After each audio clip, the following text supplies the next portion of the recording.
Hey everyone, this is Justin McAfee, filmmaker for Desert Apocalypse, and we're out there in the Mojave Desert showing people why we oppose utility scale solar projects in the desert. And I'm getting a lot of questions about these, what we're up to, like what our motivation is, and why we're trying to get in the way of solving climate change.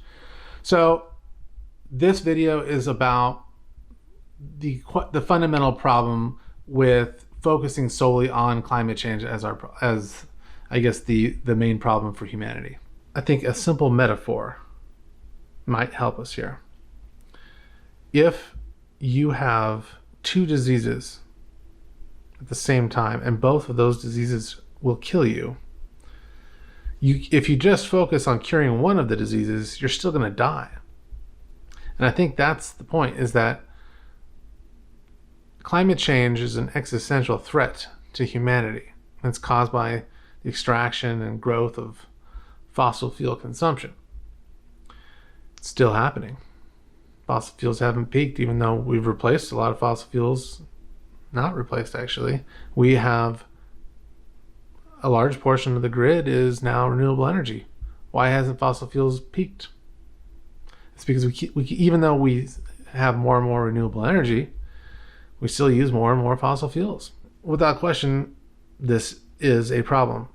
Climate change is an existential threat to humanity. That's disease number one. Disease number two, though, which is also an existential threat to humanity, is the extinction crisis.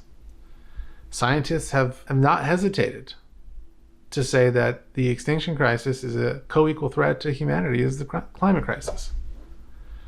In fact, if I were to wave a magic wand right now and eliminate all fossil fuels from the planet, we would be on a moving train heading off of a cliff of the extinction crisis. That's how bad it is. We're wiping out wildlife so fast that they're now saying that the extinction rate is 1,000 times the background rate. We are depleting ecosystems, habitats all over the planet with our development and extraction economies. What that means is that our food systems, our planetary systems that sustain our lives may collapse soon. That's where we're headed. And climate change is actually making that worse. And it's interesting too, because the biodiversity loss is making the climate change worse. So they're just doubling up on each other. And but here's the kicker. You know what we're using to do all of that damage? Energy.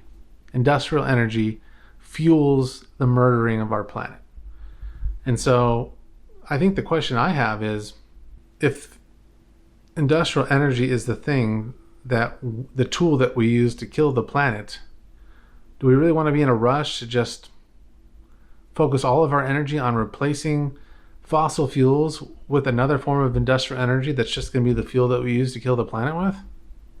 Maybe the answer is, finding a way to live with what we've already extracted from the earth. Focus on rewilding nature, focus on growing healthy food, breathing clean air, drinking clean water, living in strong human communities.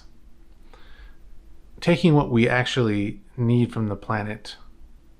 Right now, we live in a time that is plagued by insatiable greed. In fact, First Nation peoples have a word for this. They call it wetiko. It's like a virus or an evil spirit that they say possesses humans to just be full of greed. And if you think about how much we extract from the planet and the resources that we use, that's exactly what our culture is. It's wetiko. And a good example of this is the fundamental basis of our economy is that it has to grow 3% every year, or it's not doing well. If we don't consume more than we did last year, then we use the term recession. We do that a few times. We call it a depression. It's fundamentally unsustainable. It's insanity to live like that we have to consume more, otherwise we're in a recession. And that's horrible. So every political force. It's bipartisan.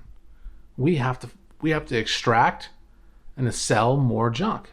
And the industrial capitalist, they spend billions of dollars convincing us that that's exactly what we need to do.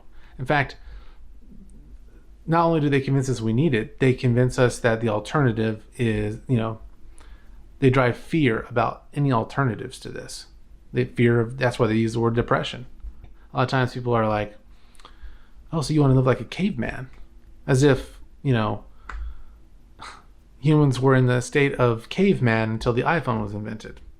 Look, humans are really smart creatures. We have figured out ways to live based on our necessities with way less energy, with way less consumption than we do now. We don't need all of this stuff. We're convinced that we do, though, by this industrial capitalist, marketing.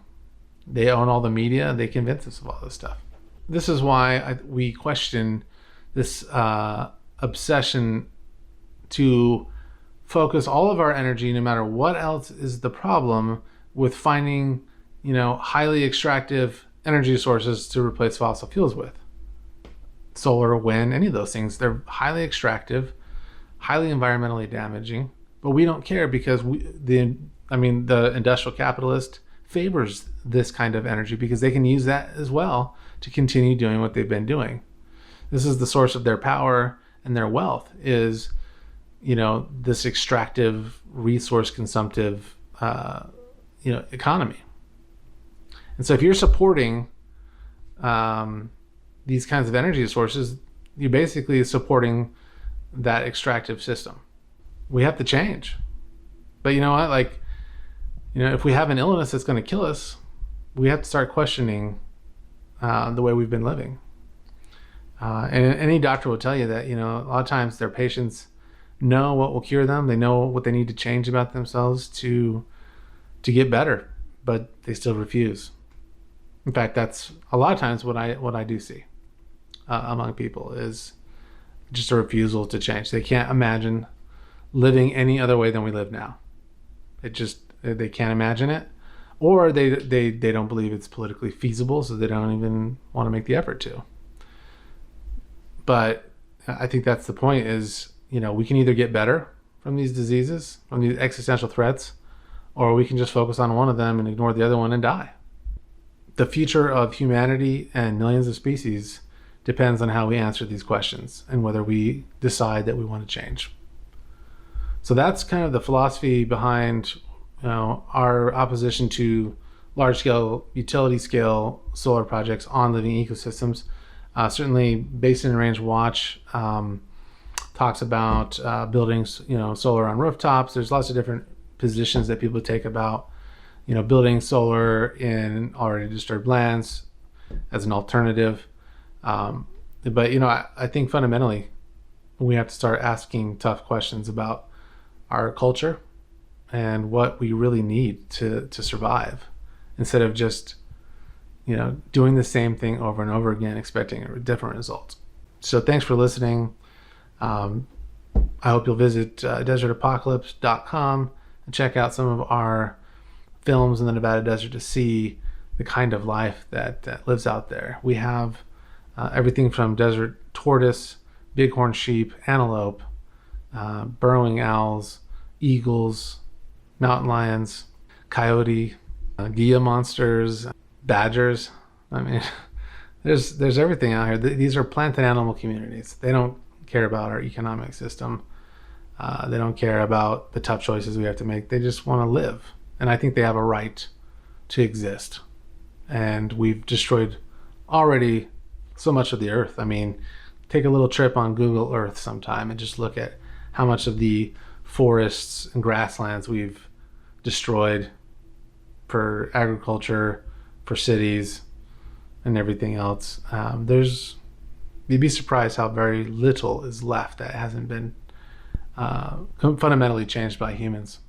And I think that's a huge problem. So thanks for watching. And I'll continue to make videos like this to answer questions that I get on the internet.